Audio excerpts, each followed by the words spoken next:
Hey everybody, it's Jeremy with Hotel 3J, and I wanted to kind of give my thoughts on the Black Clover Quartet Knights beta.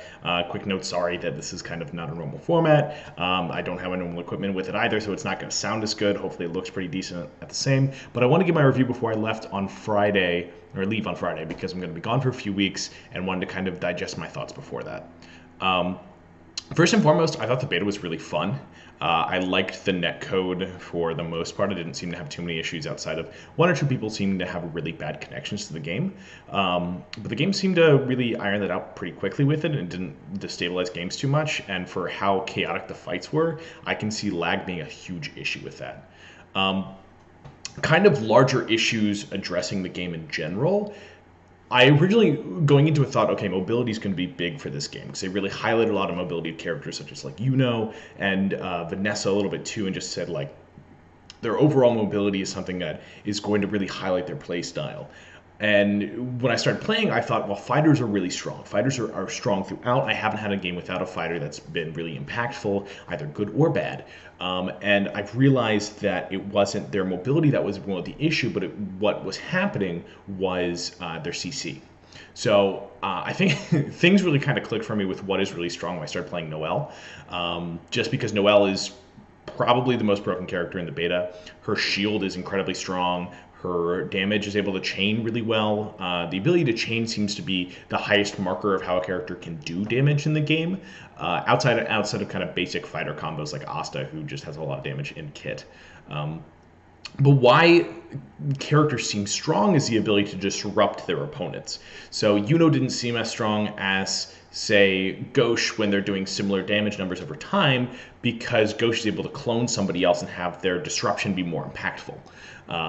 You're going to see more of, I preferred normal Yami to young Yami a lot of the times because I felt like his disruption was a lot stronger with the barrier. I felt like barriers in general in the game just seemed really, really powerful. The ability to say, hey, I'm not taking damage, especially because they had scattered spawns, that seemed to impact the game a lot. I knew I had a really high win rate when I finally started playing Noelle, just because her mobile barrier just allowed your team to respawn on you at any point in time. You never seemed to actually lose a fight. You'd kind of lose a scramble, you'd lose some time, but you could stall so long with that, and her damage was just absurd, and her heal was really good too. I disagree with the split between the support and healer categories in a lot of different cases for it. I feel like Klaus is more of a defensive shooter, Vanessa is more of a defensive fighter, and then you have Mimosa, which is an offensive support. Not Mimosa, Noelle, which is an offensive support and the strongest character in the game. I really liked Shami early on because she seemed to have defensive tools to kind of peel for herself in that regard, and then I just realized everything she did in Noelle did better.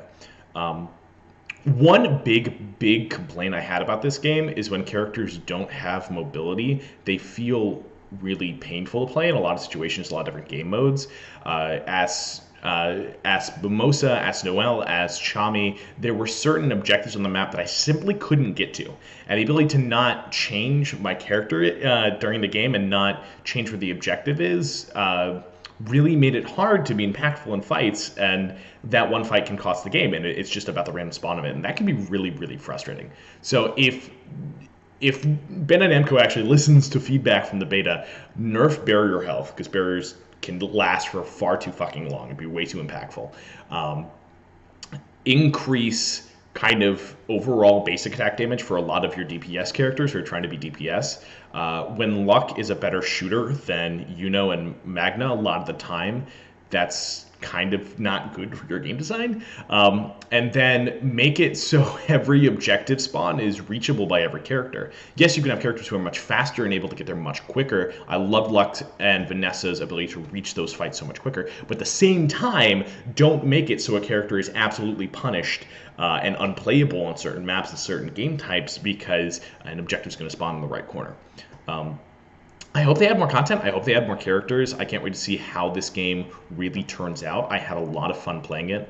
We actually reached pretty high ranking. I got a screenshot at rank 65, I think, but I ended somewhere in the mid to low 40s overall in the world, which I didn't expect. I just kind of suddenly realized I had like a 70% win rate and was playing really well against better and better people. But I really like the game. I'm looking forward to its release, and hopefully can do more content like that for you guys in the future, and can keep making great stuff for you guys. So for Hotel 3J, I'm Jeremy. Thanks for checking out our video. Make sure to see more of the content. I'm going to try to do a highlight video, or at least do the full streams up, depending on how much time I have, so you guys can see what the gameplay was like and get my feed, how I kind of felt about it in real time. You'll hear me talk about a lot of things, about opinions that kind of quickly change as I got the rest of the characters down. But I made sure to play everybody. I made sure to give everybody kind of a fair spot at least 3 games, I think, to make sure I really understood what was going on and at least get a win with every character. And I think there was a lot of fun to be had for the different casts. They all felt very unique, but I want them to add more. I want to keep seeing more content to maybe make an anime hero shooter. I mean, it's not going to rival Overwatch, but to be in that same genre, because I feel like we've only really had Paladins and the failed game Battleborn to kind of rival Overwatch as a hero shooter on release. If there are any others, please let me know. I'd love to try them out. But that genre, I feel like, is largely untapped, especially compared to like Battle Royale. So let me know what you guys thought, if you guys had a chance to play it at all, or at least from the comments. Check us out on Discord, check us out on Twitch. We'll let you guys know when we're playing soon, just because Justin, Jay, and I are all traveling a lot, so we're trying to figure that out. But again, thanks for checking us out, guys.